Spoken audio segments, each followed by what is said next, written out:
Medium wave 444.4 metre यानी 675 kilohertz पर यह आकाशवाणी का छतरपुर केंद्र है। प्रस्तुत है कोरोना वायरस संक्रमण पर केंद्रित विशेष कार्यक्रम एक जंग जिंदगी के लिए। प्रवक्ता और प्रस्तुत करता है राकेश खरे।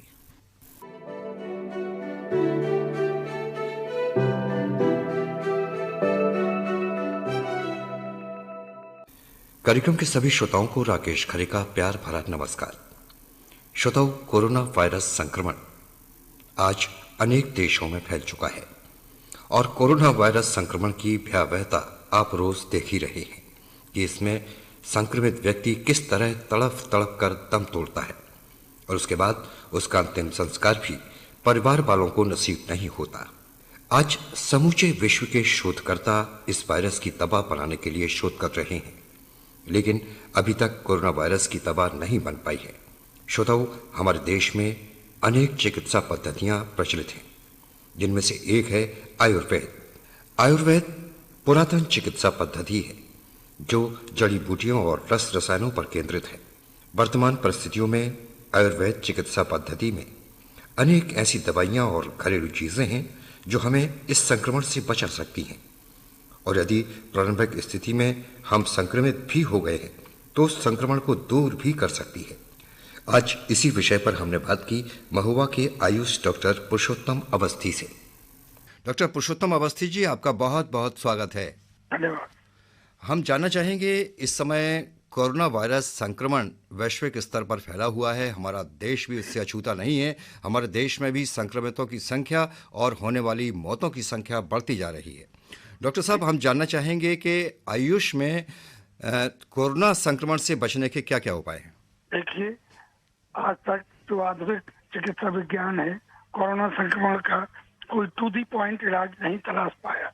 यदि व्यक्ति की रक्षा प्रणाली, जिसको हम लोग इम्यूनिटी सिस्टम कहते हैं, उसको हम बढ़ा दें तो संक्रमण से वो बचे रहेंगे। इसके लिए आयुर्वेद में विभिन्न औषधियां हैं जिनका अगर नियमित प्रयोग व्यक्ति करता है तो वो इस संक्रमण से बच सकता है। जैसे कि आपका गिलोय सत्व, गिलोय का घन सत्व या गिलोय का काढ़ा, हल्दी रोजमर्रा के प्रयोग की चीज है, और तुलसी, इनके सेवन से जीवनी शक्ति बढ़ाई जा सकती है, इम्यूनिटी पावर को इंक्रीज किया जा सकता है, और जिसकी अच्छी इम्यूनिटी होती है उसको ये संक्रमण प्रभावित नहीं कर पाता। डॉक्टर साहब, आपने लिया तुलसी। तुलसी हर घर में लगभग पाई जाती है, तो तुलसी से कैसे हम किस प्रकार से तुलसी का उपयोग कर सकते हैं? देखिए, तुलसी का प्रयोग निराहार बिना कुछ खाए पिए 5 पत्ती अगर तुलसी का व्यक्ति सेवन करता है तो वो उसकी जीवनी शक्ति के लिए बहुत उपयोगी है। तुलसी में हर्बल मरकरी पाया जाता है जी, जो कि जीवनी शक्ति बढ़ाने में बहुत लाभदायक है, और इससे जो व्यक्ति की बीमारी से लड़ने की शक्ति, इम्यूनिटी पावर काफी इंक्रीज होती है।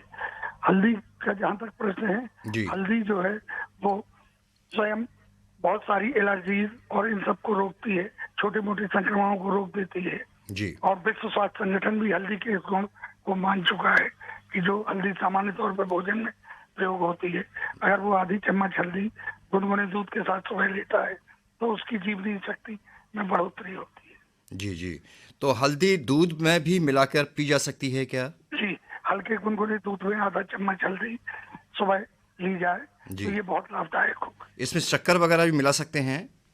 दूध मीठा रह सकता है, उबलते वक्त दूध में चीनी डाल दी जाए और जब वो हल्का गुनगुना रहे तो उसमें आधा चम्मच हल्दी घोल के पीने से अन्य रोगों के साथ साथ उसकी बीमारियों से लड़ने की क्षमता में वृद्धि होती है। जी जी जी, हल्दी भी हर घर में पाई जाती है, मसालों के रूप में प्रयोग करते ही हैं हम, तो इसका प्रयोग भी लोग कर सकते हैं।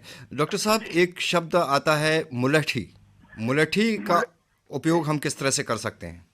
देखिए, मुलठी वो कंठरोध नाशक कही गई है आयुर्वेद में, यानी गले के छोटे मोटे इन्फेक्शन में, छोटी मोटी जो खांसी जुकाम के बाद हो जाती है, उसमें मुलैठी का प्रयोग किया जाता है।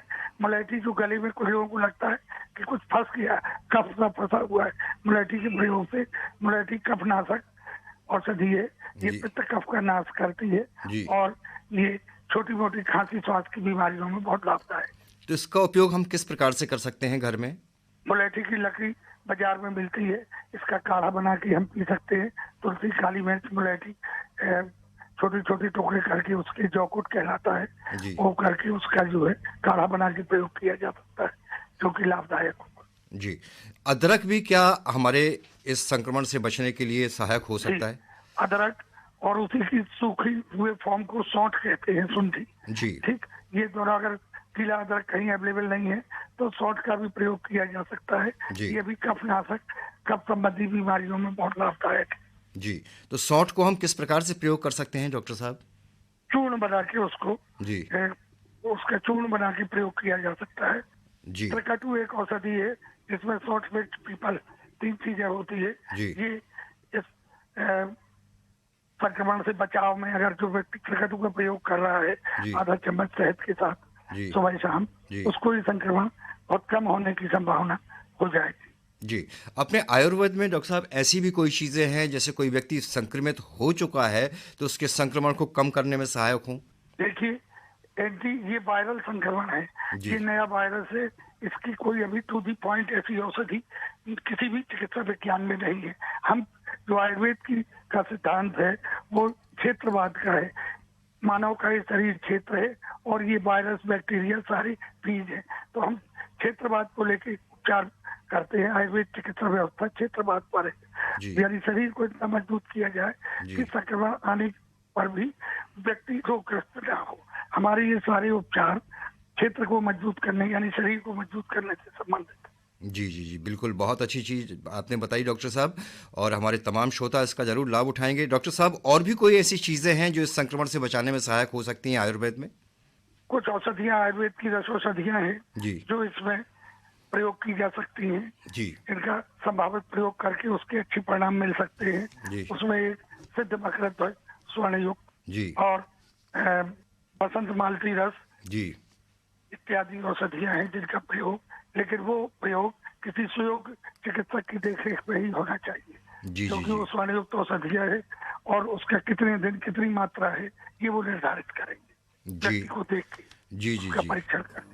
जी जी जी। डॉक्टर साहब, बहुत अच्छी बात आपने हमारे श्रोताओं को बताई है। तो आपके महोबा में जिला चिकित्सालय में कोरोना वायरस संक्रमण को लेकर कोई अलग से आइसोलेशन वार्ड वगैरह या कोई स्पेशल व्यवस्थाएं की गई हैं? जी हाँ, आइसोलेशन वार्ड बनाया गया है। जी कोविड हॉस्पिटल हमारा यहाँ से 50 किलोमीटर दूर पनवाड़ी CHC है, वहाँ कोविड हॉस्पिटल बना है।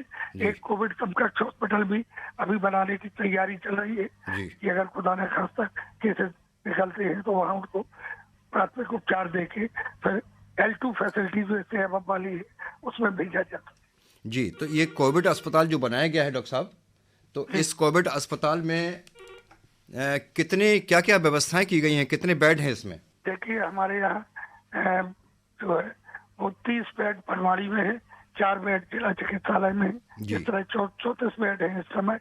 उनमें आपका ऑक्सीजन की व्यवस्था, उसमें आपकी सक्शन मशीन, मॉनिटर, ये जी। सारी व्यवस्था की गई है। पल्स ऑक्सीमीटर, जी। जो बेसिक जरूरतें हैं वो की गई, जी। क्योंकि हमारा जनपद नवसृजित जनपद है, जी। अभी बहुत ज्यादा चिकित्सीय व्यवस्थाएं नहीं है, जी। वेंटिलेटर वगैरह यहाँ नहीं है, जी जी लेकिन सामान्य उपचार की सारी व्यवस्थाएं जो प्रथम दृष्टया जरूरी है वो की गई। बहुत अच्छी बात है।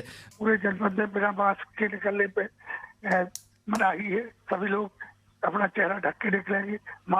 मास्क नहीं है तो रूमाल या तौलिया और सब्जी की। जी जी, बहुत अच्छी बात है। डॉक्टर साहब, अंत में हमारे तमाम श्रोता जो ये कार्यक्रम सुन रहे हैं और तमाम आपके जनपद के लोगों से क्या कहना चाहेंगे, क्या अपील करना चाहेंगे आपके, वो किस तरह से संक्रमण से बचे रहें, क्या क्या कहना मैं चाहेंगे? अपने समस्त जनपद वासियों से, प्रदेश वासियों से और देशवासियों से मेरा ये करबद्ध अनुरोध है कि हम लोग माननीय प्रधानमंत्री जी द्वारा सोशल डिस्टेंसिंग, हैंड वॉश, चेहरे पर मास्क, जो छोटी छोटी चीजें हैं इनका पालन करके हम इस महामारी से अपने आप को और अपनों को बचा सकते हैं। जी, बहुत बहुत धन्यवाद डॉक्टर साहब, आपने आकाशवाणी को इतना महत्वपूर्ण समय दिया, महत्वपूर्ण जानकारी दी, आपका बहुत बहुत धन्यवाद। धन्यवाद। श्रोताओं, अभी आपने कोरोना वायरस संक्रमण रोकने के लिए ये महत्वपूर्ण जानकारी प्राप्त की महोबा के आयुष डॉक्टर पुरुषोत्तम अवस्थी से। श्रोताओं, हमारा जीवन एक निश्चित समय के लिए है, क्योंकि हर पल हमारे जीवन के दिन कम होते जा रहे हैं। अब ये हमारे ऊपर निर्भर है कि हम जीवन के इन जाते हुए पलों का किस तरह से सदुपयोग। तो देश में वर्तमान में कोरोना वायरस संक्रमण की स्थिति और छतरपुर जिले की स्थिति के संबंध में हमने बात की वरिष्ठ पत्रकार श्री रविंद्र अर्जाजिया से। रविंद्र अर्जाजिया जी, आपका आकाशवाणी की तरफ से बहुत स्वागत है। आपका ढेर सारा आभार जो आपने आकाशवाणी के श्रोताओं के साथ हमको मुखातिब कराया, हमको उनके साथ मिलकर के बातचीत करने का, अपने विचार रखने का मौका दिया। हम आकाशवाणी के आभारी हैं। जी जी रविंद्र जी, आज देखा जाए तो कोरोना वायरस संक्रमितों की संख्या, मरीजों की संख्या और होने वाली मौतों की संख्या देश में बढ़ती चली जा रही है। आप एक पत्रकार हैं, आपकी नज़र में आखिर क्या कारण है संक्रमण के बढ़ने का? बहुत गंभीर प्रश्न आपने पूछा। इसका एक बढ़ने का कारण केवल इतना है कि हम टेस्टिंग जितनी ज्यादा बढ़ाते चले जा रहे हैं, उतने ही ज्यादा लोगों को हम चिन्हित कर पा रहे हैं जी। और जितना हम चिन्हित कर पा रहे हैं उससे हमें लग रहा है कि संख्या में इजाफा हो रहा है, मगर वास्तविकता यह है कि उतने ही स्थिति में, उसी अनुपात में, उसी प्रतिशत में पूरे विश्व के सिनेरियो में देखें तो हम रिकवरी के रेट में भी बहुत आगे हैं, हम ठीक भी हो रहे हैं। बिल्कुल बिल्कुल। और बढ़ने का कारण व्यक्ति को सावधान करना, इन संख्याओं को बढ़ाना, उसको दिखाना, उसको प्रदर्शित करना और जनता तक पहुंचाना अपने आप में उन्हें जागरूक करने का एक अप्रत्यक्ष साधन भी है। इससे लोग और ज्यादा जागरूक हो रहे हैं इसके प्रति। जी राकेश। रविंद्र जी, अभी जो रिकवरी रेट है, पहले का जो रिकवरी रेट था उससे अब रिकवरी रेट काफी ज्यादा है। ये रिकवरी रेट जो बढ़ रहा है, इसमें हम वही सारी चीजें उपयोग कर रहे हैं जो पुरातन सभ्यता से हमारे देश में प्रचलित हैं, यानी कि आयुर्वेद या योग या अध्यात्म। देखिए, मैं आपको एक बात बहुत स्पष्ट बता दूं राकेश जी कि कोरोना हमने उसे चिन्हित किया है क्योंकि कोरोना को टेस्ट करने वाली किट है। अभी हम ये नहीं कह सकते कि कोरोना की ये प्रजाति जो है वो जो जुकाम में थी, जो खांसी में थी, जो खराश में थी, जो बुखार में थी, उन कीटाणुओं का कितना प्रतिशत पहले भी मौजूद था, मगर कोरोना जैसा नाम नहीं दिया गया था। और ठीक होने की जो स्थितियां हैं, वो ठीक होने की स्थितियां व्यक्ति की प्रतिरोधक क्षमता में एक तरह से भारत की जो क्षमता है वो क्षमता पूरी तरह से और सॉलिड हो रही है और आगे बढ़ रही है और धनात्मक विकास कर रही है। तो इस तरह से ये कहा जा सकता है कि कोरोना बढ़ने का जो संक्रामक है वो अपना काम कर रहा है, संक्रमण पूरी तरह फैल रहा है, वायरस जा रहा है, मगर उसके समाप्त होने की जो संख्या बढ़ रही है और एक बार जिस आदमी को कोरोना हो जाता है, अगली बार उसको ना होने के लिए वो एहतियात बरतता है, और वो ही नहीं बरतता है, उसके आसपास के सारे मित्र एहतियात बरतते हैं। और इस तरह से हमारी पुरानी संस्कृति, पुराने आस्था, पुराने संस्कार एक बार फिर लौट के आते हैं। हमको याद है कि जब हम छोटे हुआ करते थे, पढ़ करके जब हम वापस आते थे स्कूल से, टाट पट्टी वाले स्कूल में पढ़ा हुआ व्यक्ति हूं मैं उस समय वो बच्चा था जो अपने कंधे पर बस्ता और हाथ में पाटी और बोरका लेकर के जाते थे, पट्टी पर लिख करके पढ़ते थे। वह घर पर आने के बाद घर के ठीक बाहर एक पत्थर हुआ करता था, वहां पर मेरी दादी मुझे हाथ पैर धुलाया करती थी, कपड़े उतरवाया करती थी। जी। बाहर की जो चीजें आती थी उनको वहीं रोक दिया जाता था, आगंतुकों को हम बाहर ही रोक देते थे, हाथ पैर धोने के बाद घर में प्रवेश करते थे। वही सारी स्थितियां, सुबह उठते थे, जल्दी उठते थे। उस समय हम लोग क्योंकि मैं ब्राह्मण परिवार में जन्म लिया, वैदिक रीति में गायत्री मंत्र पढ़ते थे। मुस्लिम समाज के जो लोग थे वो सुबह की नमाज अदा किया करते थे। सुबह उठने का क्रम हुआ करता था। बाहर जो लोग आज घूमने जाते हैं वो उस समय भी घूमने जाया करते थे, वो जाते थे और वहां पर अपनी शौच क्रिया, दैनिक क्रियाओं से निवृत्त होकर के तालाब में स्नान करके बहुत अच्छी तरह से सामूहिकता के साथ वापस आते थे। आपसी प्रेम, आपसी वैमनस्यता को तिलांजलि देने की स्थितियां राकेश जी उसमें हुआ करती थी। यहाँ पर हम शारीरिक रूप से मजबूत और स्वस्थ होते थे, वहीं समाज की मानसिकता भी एक छत के नीचे रहने वाले परिवार की तरह थी राकेश जी। बिल्कुल। इस लॉकडाउन ने और इस कोरोना वायरस संक्रमण ने हमें एक बार फिर से उस संस्कृति के दर्शन कराना चाहे हैं और हमने उस पुरानी संस्कृति को अपनाया है, अपने जीवनचर्या में शामिल किया है। शायद इसी कारण से आज हमारे देश का रिकवरी रेट भी बढ़ रहा है। भारत में एकल परिवारों की संख्या थी, उन एकल परिवारों ने पुरातन सामूहिक परिवार का रूप ले लिया, कुटुंब का रूप ले लिया। चाचा, भाई, भतीजे सारे लोग मिलकर के एक दूसरे के हालचाल पूछने लगे और वो जो एकल परिवार, एकल व्यवस्था थी, वो एकल व्यवस्था धीरे धीरे समाप्त होकर सामूहिकता की बात आने लगी। आज पूरे देश में अगर देखा जाए, मैंने पूरे देश का भ्रमण किया है पत्रकारिता से जुड़ा हुआ होने के कारण, देश के बहुत सारे राज्यों में गया हूँ, वहां देखा है। हम ये देखते हैं कि वैमनस्यता के स्थान पर प्रेम ने कितना जन्म लिया।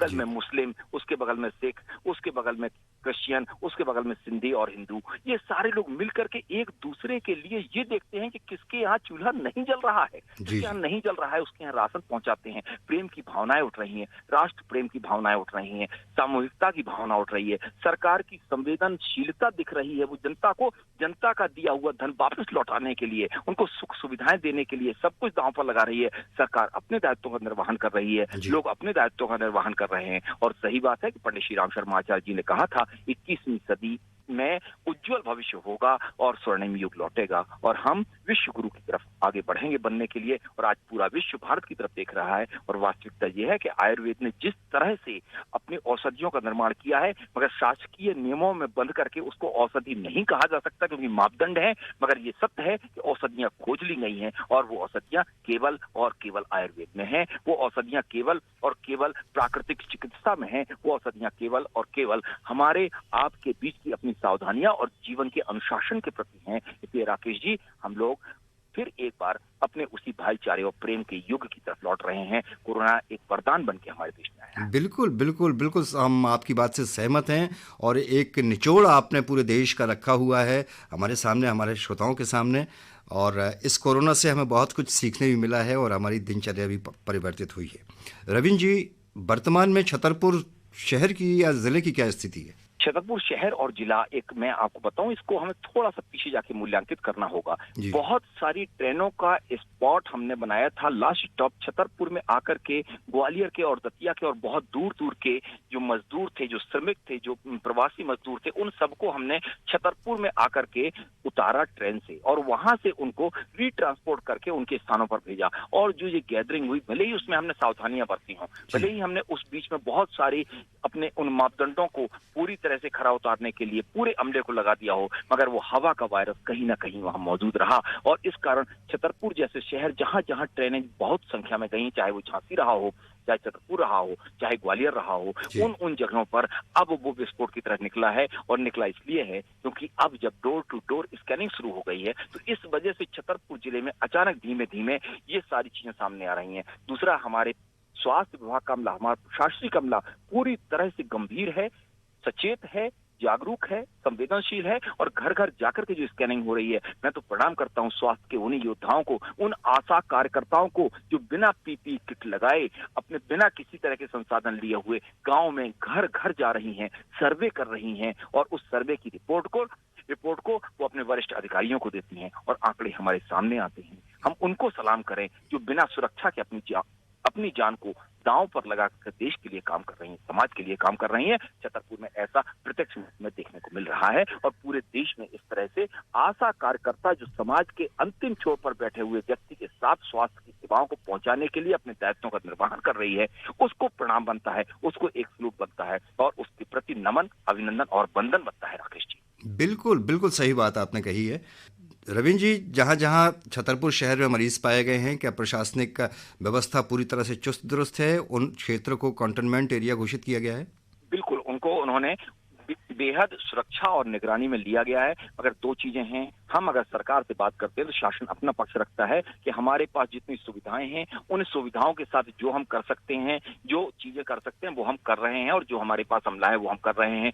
जनता की तरफ जाते हैं, उनकी अपेक्षाएं सब कुछ प्रशासन के ऊपर और शासन के ऊपर टिकी हुई हैं, तो ऐसे में उनकी अपेक्षाएं प्रशासन के कार्यों से कहीं अधिक हैं। उनकी शिकायतें हमारे सामने आती हैं और वो शिकायतें नहीं हैं, वो उनकी अपेक्षाएं हैं जो वो चाहते हैं कि ऐसा भी होना चाहिए। मगर प्रशासन की अपनी एक बंदिश है, एक कार्य करने की एक शैली है, एक प्रतिबंध है और एक सीमाएं भी हैं। तो इन दोनों चीजों को लेकर के आरोप और प्रत्यारोपों का तो बाजार गर्म है, इसमें नहीं कहा जा सकता कि बिल्कुल स्पष्ट है, मगर ये निश्चित है कि प्रशासन अपनी ओर से प्रयास कर रहा है, जनता अपनी ओर से अधिक प्रयास की मांग कर रही है। आने वाले समय में उन प्रयासों को आगे बढ़ाना आवश्यक होगा, मगर जितने प्रयास किए जा रहे हैं उन्हें हम अच्छा अगर ना कहें तो संतोषजनक स्थितियां हम कह ही सकते। बिल्कुल, बहुत अच्छी बात है। रविंद्र जी, अंत में क्या संदेश देना चाहेंगे आप हमारे तमाम श्रोताओं को, कैसे वो अपने आप को सुरक्षित रखें इस कोरोना वायरस संक्रमण से? राकेश जी, मैं आकाशवाणी के माध्यम से एक बात ही कहना चाहूंगा सारे लोगों से, प्रेम से रहें, अपनत्व के साथ रहें, सुरक्षित रहें, शासन के सारे नियमों का पालन करें, शासन की जो गाइडलाइन आ रही है उनका पालन करें और आरोग्य सेतु ऐप अवश्य अपने मोबाइल में डाउनलोड करें। वो आपको आसपास के कोरोना मरीजों की संख्या से लेकर के आपके अपने स्वास्थ्य के प्रति भी सचेत करता है। इस तरह से हम अपनी सुरक्षा को पूरी तरह से अनुशासित कर लें। हमारी अपनी सुरक्षा ही हमारे पड़ोसी की सुरक्षा होगी, अपने परिवार की सुरक्षा होगी। परिवार के लोगों के साथ बैठ करके, मोहल्ले के लोगों के साथ दूर से बात करके, संवाद करके ये एक निश्चित कर लें कि शासन के समय समय पर आने वाले नियम, प्रशासन के द्वारा दी जाने वाली चेतावनियां और हमारे अपने संयमित सहयोगात्मक आचरण को हम निश्चित अपने जीवन में उतार लें। निश्चित है कोरोना जैसी महामारी भी एक दिन आएगा कि वो जाती हुई नजर आएगी, और ये निश्चित है कि आज जो संख्या बढ़ रही है ये बुझते हुए दीपक की वो लौ है जो अंतिम पायदान पर जाने के बाद एक बार पूरी तेजी के साथ जलती है और उसके बाद समाप्त हो जाती है। ये वो कोरोना की लौ है जो जलाने के लिए तो आई थी, अगर उसका तेल अब चुक गया है, उसका पूरा ईंधन चुक गया है और अब वो जाने के पायदान पर है, तो अपना पूरा जोर लगा के दिखा रहे हैं। राकेश जी, हम सब मिलकर के आकाशवाणी के आपके इस कार्यक्रम के माध्यम से मैं आभार व्यक्त करता हूं जो हमें अपने विचार रखने का आपने मौका दिया, समय दिया, स्थान दिया और जनता के साथ, सारे मित्रों के साथ, सारे समाज के साथ अपनी बात रखने के लिए मौका दिया। बहुत बहुत आभारी हूं मैं आपका राकेश जी। आपका भी रविंद्र अरजारिया जी बहुत बहुत धन्यवाद आकाशवाणी को इतना महत्वपूर्ण समय देने के लिए, अपने विचार हमारे श्रोताओं से और हमसे साझा करने के लिए आपका बहुत बहुत धन्यवाद। मैं एक बात और कहना चाहूंगा राकेश जी, और बात ये कहना चाहूंगा, आपने आभार तो व्यक्त कर दिया, मैं आपका क्यों आभार व्यक्त कर रहा हूं जब देश का मुखिया यानी प्रधानमंत्री भी आकाशवाणी पर अपने मन की बात करता है, तो फिर उस प्रधानमंत्री के साथ जुड़कर के समाज के एक पायदान पर समाज सेवा देने वाले हमारे जैसे लोग जो अपने प्रयास से गिलहरी का प्रयास कर रहे हैं, आपने उसी आकाशवाणी पर हमें बुलाया। मैं अपने आप को गौरवान्वित ही नहीं महसूस कर रहा हूं, बल्कि आपके प्रति कृतकृत हूं कि आपने प्रधानमंत्री के द्वारा आकाशवाणी को महत्व देने की परंपरा से लाकर के एक आम आदमी को भी वो मंच प्रदान किया। हम बहुत बहुत आभारी हैं आकाशवाणी के और आपके। जी बहुत बहुत धन्यवाद। श्रोताओ, अभी आपने देश में बढ़ते कोरोना वायरस संक्रमण और छतरपुर जिले की स्थिति के संबंध में ये महत्वपूर्ण जानकारी सुनी वरिष्ठ पत्रकार श्री रविंद्र अरजारिया से। और अब हम आपकी मुलाकात करवाते हैं पनवाड़ी राठ की युवा कवित्री प्रियंका राजपूत से। प्रियंका राजपूत जी, आपका आकाशवाणी की तरफ से बहुत बहुत स्वागत है। Thank you sir. जी प्रियंका राजपूत जी, जैसा कि हमें विदित है, पिछली बार भी आपसे बात हुई थी, कोरोना वायरस संक्रमण काल में आपके द्वारा मास्क भी बनाए गए, लोगों को प्रदान किए गए, लोगों की मदद भी की गई। जी सर। तो और आप एक युवा कवित्री भी हैं, रचनाकार भी हैं, तो इस कोरोना वायरस संक्रमण काल में कोई गीत या कविता हमारे श्रोताओं के समक्ष पेश करना चाहेंगी? जी सर, हमने एक गीत बनाया है, गीत प्रस्तुत किया है। जी। तुझे रोके ना तो चाह, लेकिन रुका न पाई, जितना रुका न चाह, जितना रुका न चाह, तू उतना ही बढ़ता जाए। तुझे रोके ना तो चाह, लेकिन रुका न पाए। फैला तू इस जहां में, कर डाला जीना मुश्किल, सबको सता रहा है। न मिलती किसी को मंजिल, निकले जब भी कोई घर से, निकले जब कोई घर से, तेरी यादें तो आ जाए। तुझे रोकना तो चाह, लेकिन रुका न पाए। रहना है सबको घर में, ये जाल सब डाला, कर दिया दूर सबको, तेरा रूप है निराला। कैसे पड़ा तू पीछे, कैसे पड़ा तू पीछे, सबने है मास्क लगाई। तुझे रोकना तो चाहा, लेकिन रुका न पाई। कर रहे धर्म का पालन देश के कर्मचारी, कोरोना को हराने में लगे सभी अधिकारी। जीतेंगे हम कोरोना से, जीतेंगे हम कोरोना से, चाहे जान चली जाए, तुझे रोके ना तो चाहा, लेकिन रुका न पाई। जितना रुका न चाहा, जितना रुका न चाहा, तू उतना ही बढ़ता जाए। तुझे रोके ना तो चाहा, लेकिन रुका न पाई। प्रियंका जी, बहुत अच्छी रचना आपने कोरोना को लेकर सुनाई। जब लोगों के पास मास्क नहीं थे उस दौरान आपने मास्क का वितरण किया। लगभग कितने मास्क पहले बनाए थे आपने? हमने 200 की समथिंग मास्क बनाए थे सर। जी जी, ये भी एक समाज सेवा है, बहुत बड़ी समाज सेवा है। और आप लोगों को जागरूक भी करती हैं कि वो मास्क बांध कर रखें, सोशल डिस्टेंस का पालन करें। जी सर, हम करते हैं। चलिए, बहुत अच्छी बात है। प्रियंका जी, आज आपने आकाशवाणी को समय दिया और इतनी अच्छी रचना प्रस्तुत की, आपका बहुत बहुत धन्यवाद। Thank you sir. श्रोताओ, ये थी पनवाड़ी राठ की युवा कवित्री प्रियंका राजपूत। श्रोताओ, उम्मीद है कोरोना वायरस संक्रमण से खुद को और परिवार को सुरक्षित रखने के लिए आप मास्क का प्रयोग करेंगे, सोशल डिस्टेंसिंग का पालन करेंगे, बार बार साबुन से हाथ धोते रहेंगे और आरोग्य सेतु ऐप अपने मोबाइल में जरूर डाउनलोड करेंगे। इसी उम्मीद के साथ अब कार्यक्रम समाप्त करने की अनुमति दीजिए अपने दोस्त राकेश खरे को।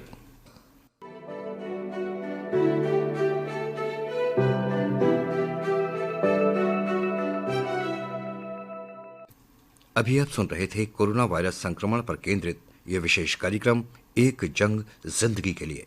प्रवक्ता और प्रस्तुतकर्ता थे राकेश खरे। ये आकाशवाणी का छतरपुर केंद्र है। थोड़ी देर में आप हमारा अगला कार्यक्रम सुनेंगे।